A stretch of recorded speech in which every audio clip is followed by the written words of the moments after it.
এখানে অনেক সৌদিতে মনে হয় প্রবাসী আছে, মানে বিদেশে। আমি সৌদিতে গেছি অথবা অনেকগুলো রাষ্ট্রে আমি যাচ্ছি, ওইখানে বাংলাদেশি যারা আছে ওদের সাথে একটু দেখা হয় আর কি।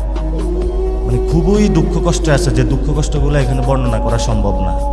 দেশে আসলে হাতে মোবাইল দেখেন অথবা ফোন দেয় যে স্নো পাউডার সাবান সব কিছু নিয়ে আসে।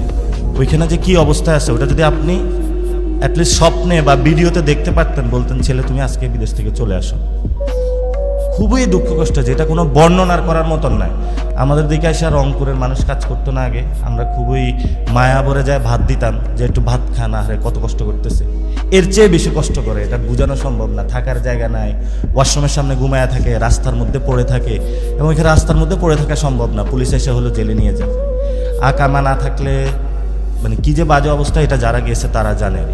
তো এটা তো ছোট্ট একটা বিষয়, সেটা হলো কেউ যদি একটু আরবি জানে তাহলে সে ইজিলি জব করতে পারে। একদিন পুলিশকে বলতে পারে যে ঠিক আছে তুমি আমাকে নিয়ে একটা জায়গায় নিয়ে যাও।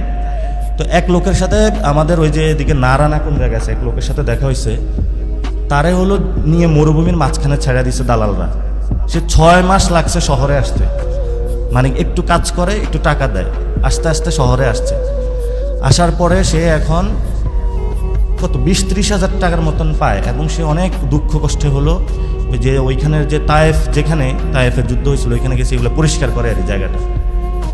তো এই হলো অবস্থা। এখন ওই লোক বলতেছে আমি যদি জাস্ট একটু আরবি জানতাম, যখন আমার হলো এই দালালরা ছেড়ে দিছে, তাহলে তো আমি বলতে পারতাম যে আমি বাংলাদেশি, আমি এই বিপদে পড়ছি। এই যে হুজুররা আছে মসজিদে, ওনাদের কাছে আসলে কিন্তু আলিফ বা তাসা আরবিটা একটু শিখিয়ে দিতে পারে। তারপরে হলো আমাদের এখানে অনেকে ড্রাইভিং পারে, ড্রাইভিং বিদেশে সবাই পারে। একটু যদি আপনি ড্রাইভিং পারেন বিদেশে ভালো টাকা ইনকাম করতে পারবেন। তো এটা হলো কেউ জানে না। তো মসজিদে কিন্তু এগুলো সম্ভব। এখানে একটা ছেলে ড্রাইভিং পারে, অথবা একজন বড় ভাই, একজন আইসা বলবে ভাই আমার একটু ড্রাইভিং শিখিয়ে দিয়ে একদিন।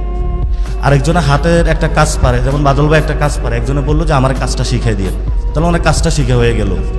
যে বিদেশ যাবে ও যদি 1 মাস হুজুরের কাছে এসে ক্লাস করে যে আমাকে একটু আরবিটা শিখিয়ে দেন, ও বিদেশে যায় আর কোনো সমস্যা পড়বে না। 20,000 টাকার বেতন হলে 40,000 টাকা ইনকাম করতে পারবে।